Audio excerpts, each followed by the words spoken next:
मो मोक्षमार्गस्य नेतारं भेत्तारं कर्मभूभृतां ज्ञातारं विश्वतत्त्वानां वन्दे तद्गुणलब्धये। वीरं प्रणम्य भववारिनिधि प्रपोतम् उद्योदिताखिलपदार्थमनल्पपुण्यं निर्वाणमार्गमनवद्यगुणप्रबन्धम् आत्मानुशासनपदं प्रवरं प्रवक्षे। लक्ष्मीनिवासनिलयं विलीनविलयं निधाय हृदि वीरम् आत्मानुशासनमहं वक्षे मोक्षाय भव्यानाम। अंतिम शासन नायक 1008 भगवान महावीर स्वामी की जय। द्वादशांक श्रुत देवी की जय। स्वाध्याय कक्ष संपेपर्यंत आपणा सर्वांना चतुर्विध आहाराचा त्याग असणार आहे। आत्मानुशासन हा गुणभद्र आचार्यांचा ग्रंथ आपण बघतो आहे आणि यावर प्रभाचंद्र आचार्यांची टीका आहे। आम्ही आतापर्यंत जवळपास 101 श्लोकांचं वाचन मनन अध्ययन केलेलं आहे आणि या श्लोकांमध्ये आचार्यांनी सांगितलं की जोपर्यंत जीवाला सम्यक दर्शनाची उपलब्धी होत नाही, सम्यक दर्शनाची प्राप्ती होत नाही, तोपर्यंत त्याच्या जीवनात ज्या काही क्रिया घडतील त्या एक तर अजाकृपाणवत राहील किंवा अंधवर्तकीय वरत राहील। कोणतीही अशी योग्य दिशेने वाटचाल करणारी ध्येय समोर आहे आणि त्या ध्येयाच्या अनुषंगाने वाटचाल केली असं त्याच्या जीवनात दिसणार नाही। कधी एकाला चांगलं मानेल, कधी त्यालाच वाईट पण मानेल। अशा प्रकारच्या मिथ्यात्वाच्या उदयामध्ये ह्या जीवाच्या क्रिया घडलेल्या आहेत। कधी कधी तो हे म्हणेल की हे मला नको आहे आणि कधी कधी त्याच गोष्टीचा अट्टहास देखील जीवनामध्ये राहील। त्यामुळे मिथ्या दृष्टीच्या जीवनात सगळी विपरीत मान्यता आहे। अनेक प्रकारचे मिथ्यात्व त्यांनी जीवनात पाळले। 5 प्रकारचे: एकांत, विनय, संशय, अज्ञान आणि विपर्याय। हे मिथ्यात्व त्याच्या जीवनात नित्य विद्यमान आहे आणि त्यामुळे तो कोणती गोष्ट कशा रीतीने त्यावेळेला सांगेल, मांडेल, मानेल, अभिप्राय त्याचा काय असेल, चुकीचा अभिप्राय, म्हणून त्याची गोष्ट खऱ्या अर्थाने सत्य मांडता येत नाही। कारण मुळात अभिप्राय चुकीचा आहे आणि अभिप्राय चुकीचा असल्यामुळे त्याची कृती देखील चुकीची घडणार आहे। आणि त्यानंतर आपण बघितलेलं होतं की खूप उत्कृष्ट एखादी व्यक्ती तपश्चर्या करते आहे, पण अंतरंगामधल्या वासना संपलेल्या नाही।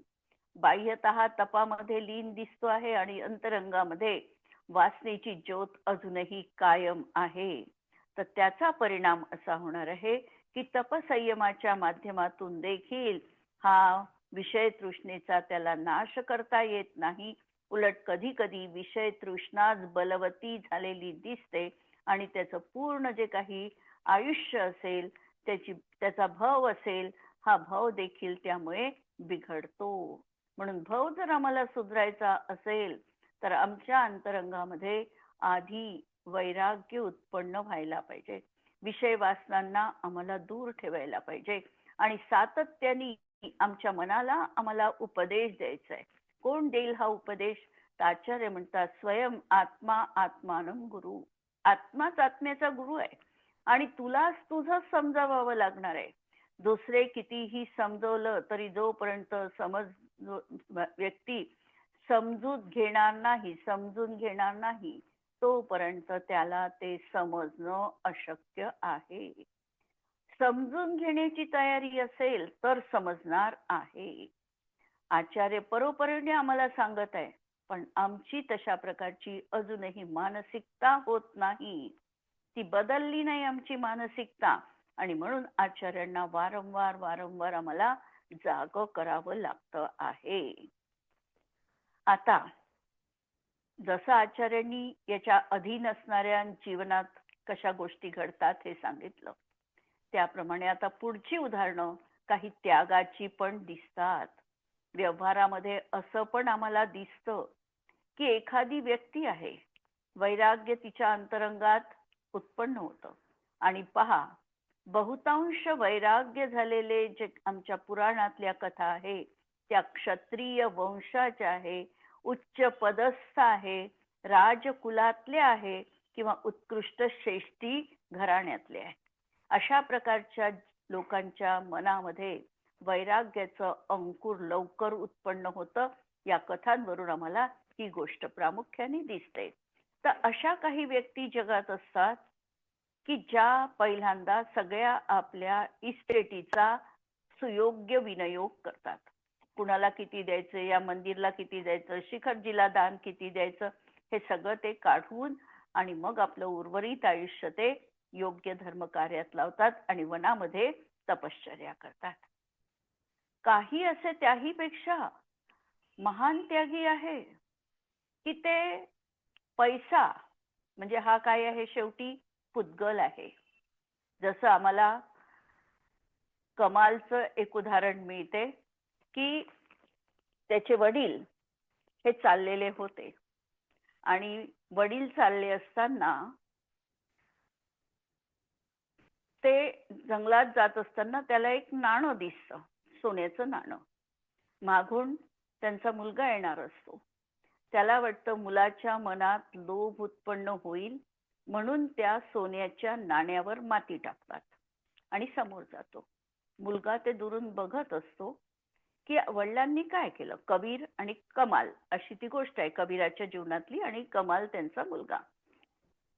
कमालला आश्चर्य वाटतं की वडिलांनी काय केलं, इथे थांबले तर खरी वडील, आणि काय केलं हे पाहण्यासाठी ते तिथे पाहतो.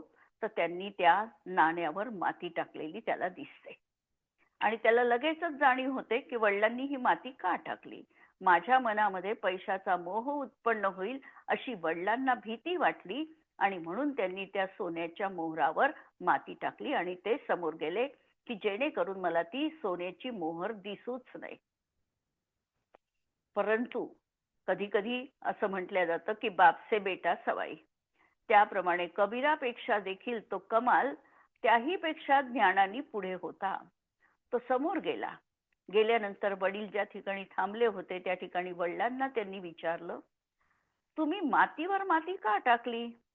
म्हणजे मी त्या सोन्याला देखील माती समान मानतो आणि तुम्ही तर त्या काय केलं, सोनं आणि माती याच्यामध्ये फरक केला. वास्तविकता सोनं आणि माती एकाच पुद्गलाच्या त्या दोन पर्यायी आहे, अलग अलग दिसतात आहे. एक चमकिली पर्याय आहे आणि एक बिनचमकिली आहे. एक मूल्यवान पर्याय आहे आणि एकाला काही किंमत नसणारी पर्याय आहे. पण आहे तर दोन्ही शेवटी पुद्गल, दोन्हीही आत्म्यासाठी उपयोगी नाही. तुम्ही त्या सोन्यावर माती टाकून मला कोणता संदेश द्यायचा होता तुम्हाला. अशा प्रकारची प्रश्न त्या ठिकाणी त्यांनी उपस्थित केले.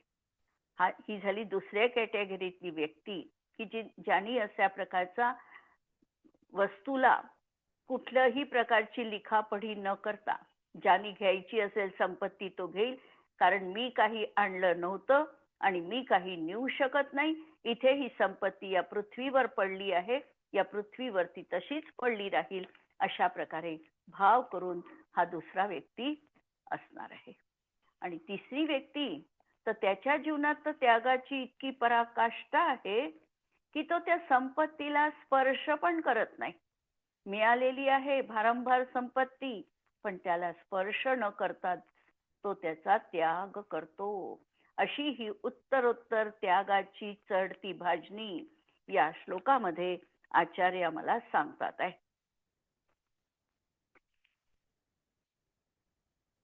श्लोक 102 नंबरचा. अर्थीभ्य शृण्वत विचिन्त्य विषयान् कश्चित् श्रियं दत्तवान् पापां ताम वितर्पिणीं विगणयन् आदात् परस्त्यक्तवान् प्रागेवा कुशलां विमृश्य सुभगो प्यन्यो न पर्यग्रहीत् एते ते विदितोत्तरोत्तर खरा सर्वोत्तमस्त्यागिनः. सर्वोत्तम त्यागी कोण आहे हे या श्लोकामध्ये सांगितलं आहे. अर्थीभ्य तृणवत विचिंत्य, जे काही विषय भोग आहे या विषय भोगांना तृणवत समजून विषयान कश्चित श्रियम दत्तवान, ते विषयांना दुसऱ्यांना सोपवतात. म्हणजे आपल्या इस्टेटीचा ते योग्य अशा स्वतःच्या पुत्राधिकांना देतील किंवा अन्य याचकांना देतील, नातेवाईकांमध्ये वाटून देतील. अशा प्रकारे काही त्यागी असे आहे की जे विषयांना तृणाप्रमाणे तर मांडतात आहे, अकार्यकारी तर समजत आहे, पण लक्ष्मीचा विनियोग करून जातात आहे. लक्ष्मी कुणाला किती द्यायची, पैसा कुणाला किती द्यायचा, हे सगळं ठरवून ते मग कुठे दीक्षा घेतात. काही कसे आहे तर काही असे आहे पापाम बहुलानाम लक्षणम अवर्पिनिमाम, अतृप्तिकारक, काही विवेक म्हणजे पापाचं कारण आहे, अतृप्तिकारक आहे. मुळात पैसा जर अतृप्तिकारक आहे, मुळात पैसा जर पापाचं मूळ आहे, तर मी हा पैसा दुसऱ्याला का द्यावा. जसं आमच्या पुराणामध्ये एक कथा आहे, ते नाव थोडं मी विसरते आहे. मुलगा आणि वडील अशी ती कथा आहे. वडील म्हणजे राजा असतात आणि राज दरबारामध्ये सगळं काही त्यांचं व्यवस्थित सुरू असतं. एक दिवस त्यांना केस पांढरा झालेला दिसतो आणि त्यांच्या मनामध्ये वैराग्य उत्पन्न होतं. त्यावेळेला त्यांचा मुलगा छोटा असतो, 7-8 वर्षाचा असतो. आता 7-8 वर्षाचा मुलगा, पण राजाच्या मनात वैराग्य उत्पन्न झाल्यामुळे राजा ठरवतो की ही आता आपण याचा उत्तराधिकारी त्या मुलाला आपण करू, म्हणजे त्याला युवराज बनवून राजगादी त्याच्यावर सोपवून देऊ आणि आपण दीक्षा घेऊ. हा भाव आला. मुलाला सांगितलं की मी आता दीक्षा घेण्यासाठी वनामध्ये जात आहे, या सगळ्या राज्यकारभाराला तुला सांभाळायचं आहे. मुलगा म्हणायला लागला, तुम्ही हा राज्यकारभार का सोडता. पहिला प्रश्न विचारला, तुम्ही का सोडता. तर वडील म्हणाले की हे पापाचं मूळ आहे, अनर्थकारक आहे, दुःखदायक आहे, यांनी कधी तृप्ती होत नाही आणि मी हे भोगून चुकलो आहे आणि मला भोगल्यानंतर ते कळलं आणि म्हणून मी आता त्याचा त्याग करत आहे. मग आता मुलाचा प्रश्न, मुलगा त्याच्याही पेक्षा हुशार. मुलगा त्यांना विचारतो, जे पापाचं मूळ आहे, अनर्थकारी आहे, अतृप्तिकर आहे, ती गोष्ट तुम्ही मला का देता. जी गोष्ट मुळातच अशी आहे, जी संपत्ती अशा प्रकारची आहे की तुम्हाला ती जाणवली, तुम्हाला अनुभवाने कळली, पण तुमचा अनुभव माझ्या पाठीशी ठेवून मी हे म्हणू शकतो की जी तुम्हाला अनर्थकारी संपत्ती वाटली, ती अनर्थकारी संपत्ती तुम्ही मला का देता आहे. मी पण ती संपत्ती स्वीकारत नाही. आणि दोघही बाप लेकांनी एका वेळी दीक्षा घेतलेली आहे. आमच्या पुराणांमध्ये या सगळ्या कथा आलेल्या आहे आणि या कथांवरून आम्ही अशा प्रकारचं हे उदाहरण घटित करू शकतो. तिसरं सांगितलं की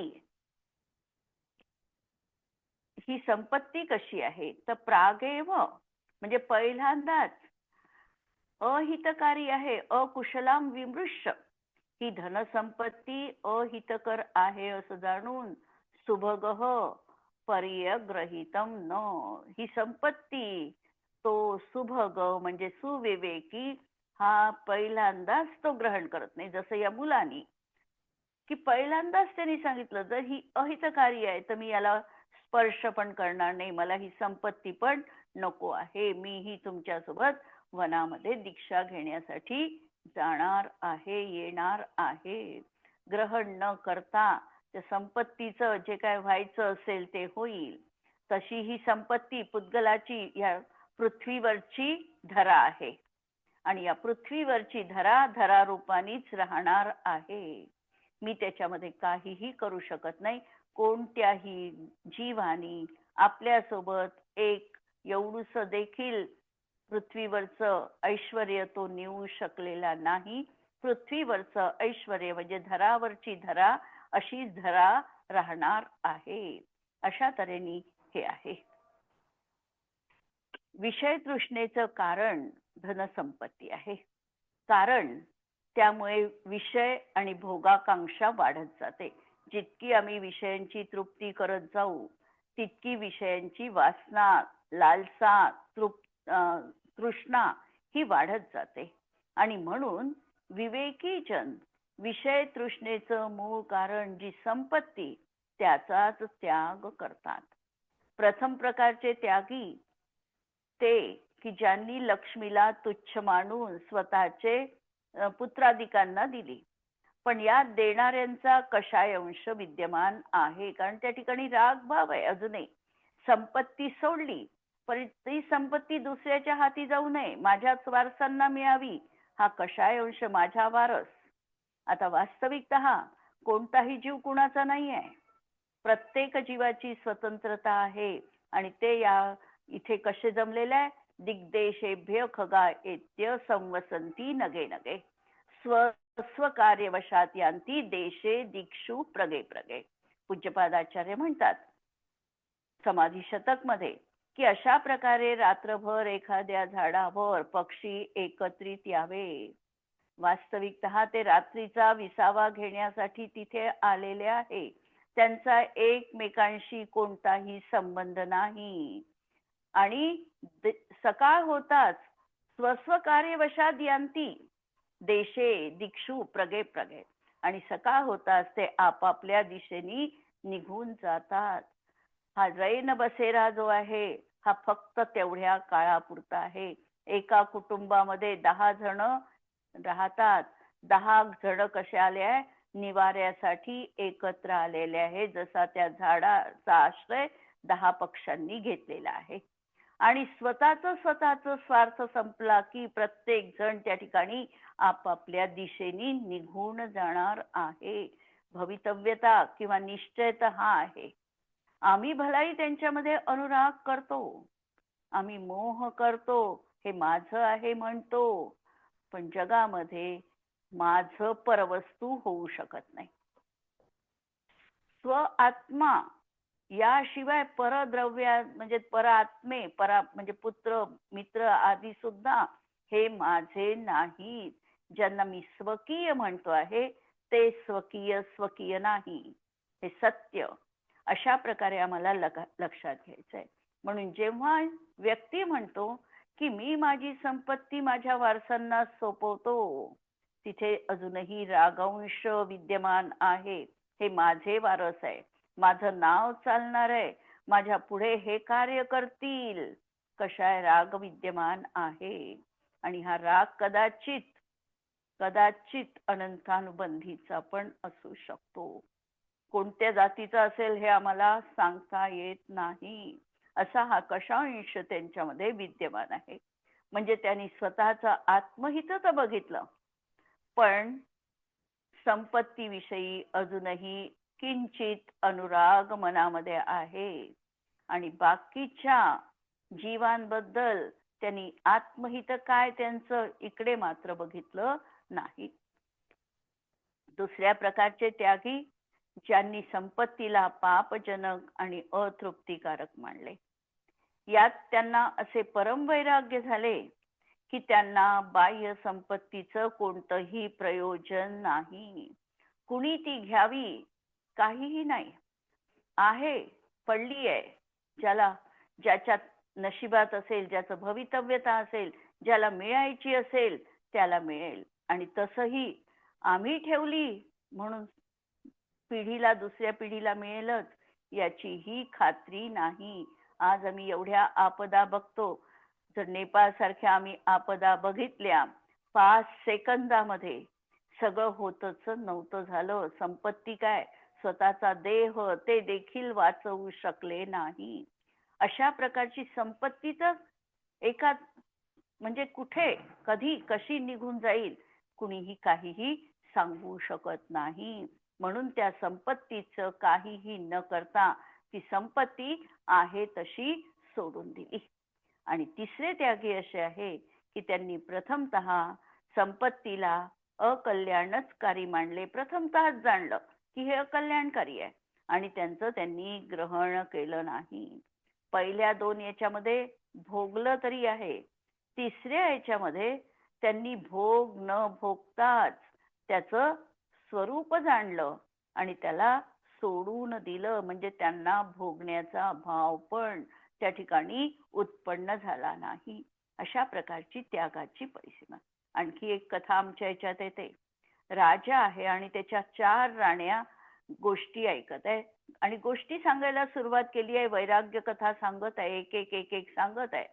एक एक पत्नी वैराग्य कथा सांगत आहे की माझ्या मनामध्ये कसं वैराग्य आलं, कसं वैराग्य आलं, अशा कथा सुरू आहे. आणि जी चौथी शेवटची छोटी राणी होती ती त्या सभेमधून उठली आणि ती वनाकडे वाटचाल करायला लागली. सगळ्यांनी म्हटलं, तू कथा न ऐकतास किंवा तुझी कथा न सांगतास तू का जात आहे? तिने सांगितलं की वैराग्य काय सांगून येतं का? वैराग्य उत्पन्न झाल्यानंतर व्यक्ती एक समय देखील या बाह्य भोगामध्ये परिकरामध्ये राहू शकत नाही. या तुम्ही जोपर्यंत गोष्टी आहे, कथा सांगत आहे, तोपर्यंत अंतरंगात वैराग्य नाही. वैराग्य उत्पन्न झालं की त्याला एक क्षणाचा पण तो विलंब लावत नाही आणि ताबडतोब तो त्या ठिकाणी आत्महित करण्याचा उद्यम जीवनात करतो. तर अशी ही सगळी भूमिका आहे. आता पुढच्या याच्यामध्ये सांगतात की ज्याच्या अंतःकरणात खरं वैराग्य आलेलं आहे तो संपत्तीचा त्याग करतो, त्याचा संपत्तीचा त्याग होतो. यात आश्चर्य काय?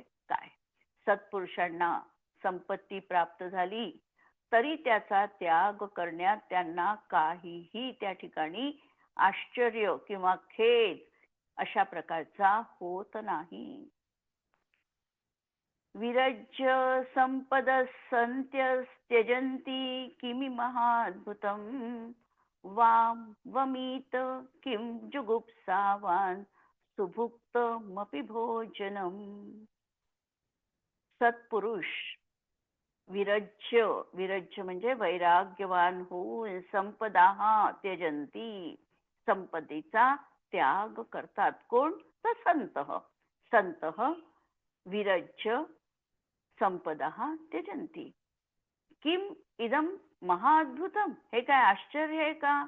ज्याच्या अंतःकरणामध्ये या संसार शरीर आणि भोगाविषयीची उदासीनता जीवनात आलेली आहे त्याला या संपत्तीचा त्याग त्याच्याकडून सहज रीतीने घडतो. त्याला काही खूप मोठ्या प्रकारचे कष्ट त्या ठिकाणी वाटत नाही, कारण तो जाणून आहे की संपत्ती पर आहे, संपत्ती न अहितकारी आहे न हितकारी आहे. माझ्या आत्म्यासाठी मला स्वाधीनता हवी आहे, संपत्तीमुळे मी सुखी होईल ही भावनाच त्याच्या अंतरंगामध्ये नाही आणि म्हणून संपत्तीचा ते सहज त्याग होतो त्यांच्या जीवनात. म्हणून त्याबद्दल आश्चर्य येते. काय मग उदाहरण दिलेलं आहे, किम वमित किम जुगुप्सवान. जर खाल्लेल्या अन्नाबद्दल ग्लानी उत्पन्न झाली तर आपण एखाद्या वेळेला एखादी गोष्ट आपण भरभर खाऊन टाकली आणि नंतर आपल्याला कळलं की अरे याच्यामध्ये भेसळ होती, याच्यामध्ये अनेक प्रकारच्या आपल्याला न चालणाऱ्या अशा भेसळयुक्त किंवा आउटडेटेड अशा प्रकारचे कंटेन या आहारात होते. अशा प्रकारे जर त्याला माहीत झालं आणि त्याच्या अंतःकरणात ग्लानी उत्पन्न झाली तर काय होतं? जे खाल्लेलं आहे, आम्हाला खूप आवडीने आम्ही घेतलेलं आहे, ते पण एका क्षणात आम्हाला मळमळ व्हायला सुरुवात होते आणि ते सगळं वमनाच्या मार्गाने सगळं बाहेर पडतं. कळलं पाहिजे आम्हाला की खरंच हे आम्ही असं प्रकारचं खाल्लेलं आहे, ही वाईट वस्तू होती आणि ही अगदी आम्हाला खाण्यायोग्य नव्हती, हिच्यामध्ये कितीतरी भेसळ होती, हिच्यामध्ये अशा प्रकारचं सगळं मिसळलेलं होतं आणि ती वस्तू जर आम्ही खाल्ली असेल तर खाल्ल्यानंतर सुद्धा आमच्या मनामध्ये एक प्रकारची उलथापालथ होते, पोटामध्ये कालवा कालव होते, मळमळ होते आणि हुल्या येऊन ती वस्तू बाहेर पडते. म्हणजे जर ग्लानी उत्पन्न झाली तर चांगल्या प्रकारे ग्रहण केलेले भोजन तो काय वमन करणार नाही. म्हणून आचार्य म्हणतात सुभुक्तम अपि भोजनम जुगुप्सवान मा वमित. तो काय उलटी करणार नाही का? अवश्य त्याला उलटी त्या ठिकाणी होईल. म्हणून वस्तूविषयी जर राग आहे आणि त्याग करावा लागला, वस्तूविषयीचा रागच संपला नाही, आणि जर एखाद्याने त्याग करायला त्याला सांगितलं की ही वस्तू तुझी नाही आहे आणि तुला सोडावी लागते, तू ही देऊन टाक, ही त्याची आहे, आणि त्याविषयी आम्हाला अनुराग उत्पन्न झालेला होता, तर काय आहे, त्यामुळे दुःख होतं आणि ते दुःख सहन करणं कठीण होतं. पण ज्याच्या जीवनात पदार्थाविषयी रागच उरलेला नाहीये किंवा पदार्थांची अहितकरता ज्यांनी जाणलेली आहे, विषय विषरूप आहे हे ज्याला कळलेलं आहे, म्हणजेच ज्याच्या अंतरंगामध्ये वैराग्य भाव उत्पन्न झालेला आहे, त्याला त्याग करायला म्हटलं तर तो एका क्षणार्धात त्याचा त्याग होतो, म्हणावंही लागत नाही, म्हणण्याच्या आधीच तो ती वस्तू सोडून देतो. विषय सेवनाने व्यक्तीचे वाईट होते असे जाणून तो उदासीन होऊन विषयाचा त्याग करतो. यामध्ये काहीही आश्चर्य आचार्यांना वाटत नाही. आता सांगतात, लक्ष्मीचा त्याग करणाऱ्या वेगवेगळ्या जीवांचे परिणाम कसे असतात. बऱ्याच वेळेला आम्हाला जबरदस्तीने आमच्या पैशाचा त्याग करावा लागतो. नंतर काही वेळेला आम्ही स्वतःहून लक्ष्मीचा त्याग करतो किंवा दानामध्ये देतो.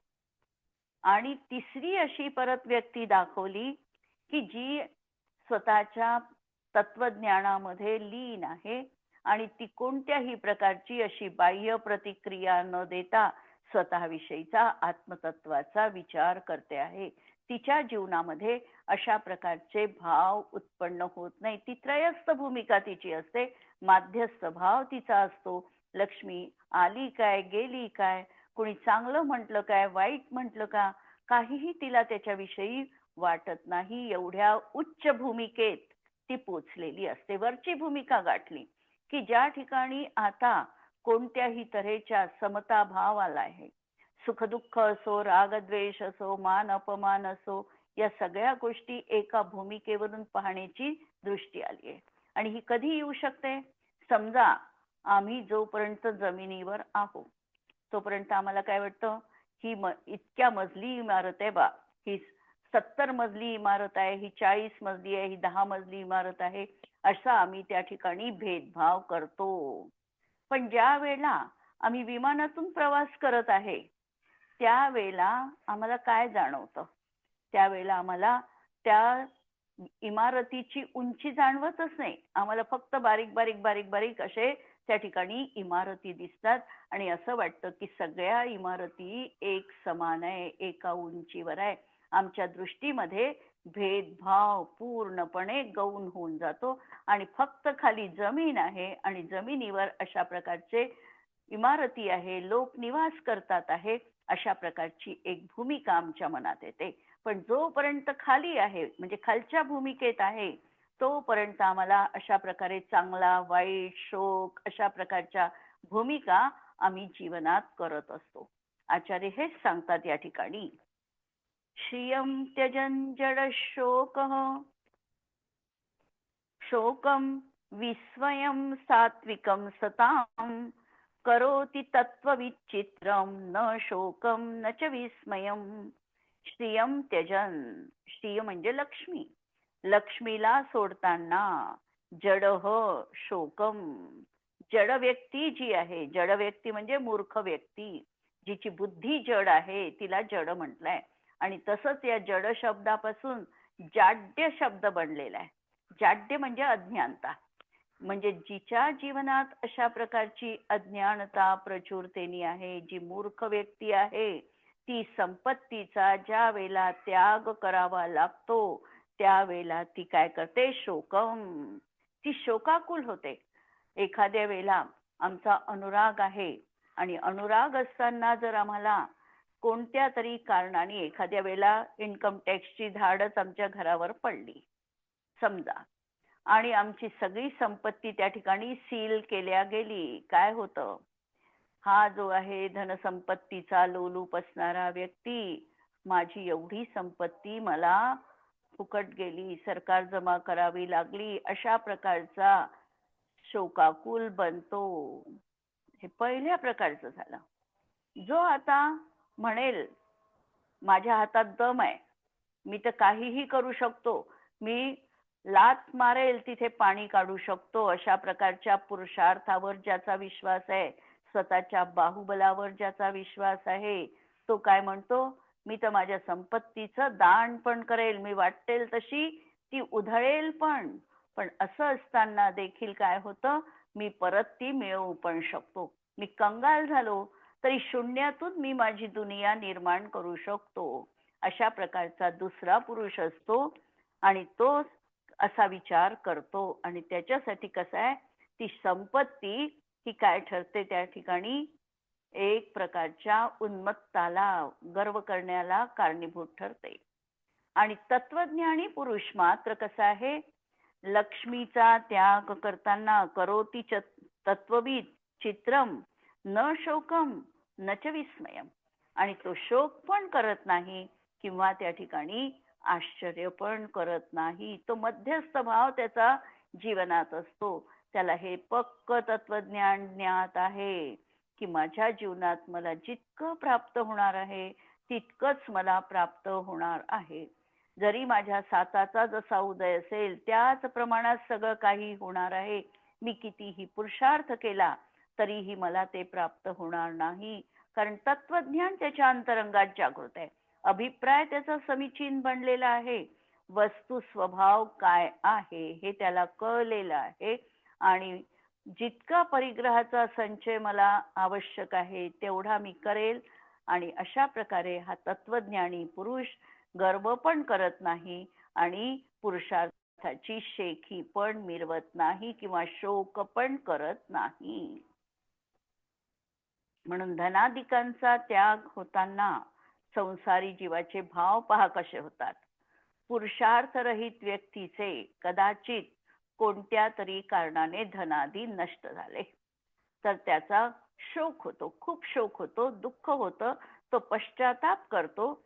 आणि हे असं कसं कसं झालं अशा प्रकारच्या विचारामध्ये तो त्या ठिकाणी राहतो. कधी कधी डिप्रेशन त्याच्या मनात येतं, कधी कधी आत्महत्येपर्यंतचा परिणाम पण मनात येतो. आणि विचार करतो की खूप परिश्रमाने मी हे धन मिळविलं होतं, आता त्याशिवाय माझं जीवन कसं व्यतीत होईल. एक तर पहिल्यांदा लक्ष्मीची सवय झालेली आहे, पैशाची सवय झालेली आहे, आणि त्यानंतर येणारं दारिद्र्य ते तर त्याला अत्यंत कष्टप्रद वाटतं, म्हणून खेद अंतरंगात करतो.